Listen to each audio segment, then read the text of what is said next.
In today's video, we are going to show you how to easily share your Terabox referral link so your friends can join and you can earn extra storage.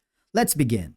Now, the first thing that you need to do is open Terabox on your mobile device, and I want you to hover to the top left corner where you can see the three horizontal lines.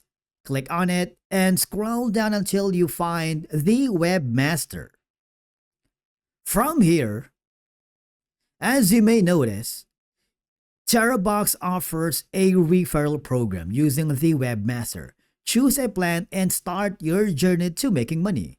Every new user can bring you up to $1.2 by clicking this Agree to Terabox Webmaster's Terms of Service.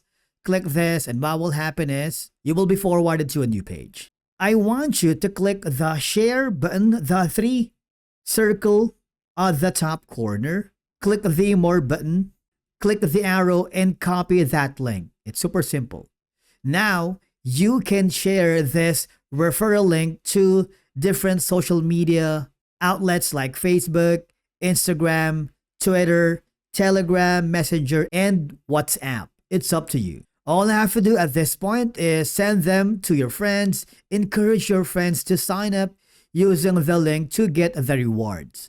Now, the referral rewards will reflect on your balance here. Or if you want, you can hover down where you can see the premium referral plan. If you click on it, as you may notice, it's similar to the option earlier. You can simply click the share my invitation link and distribute this on different social media platforms. Okay, you can also have the option here to duplicate the URLs. And basically that's it for today's video on how to share a Terabox referral link. Thank you so much for watching, and we will see you again in the next video.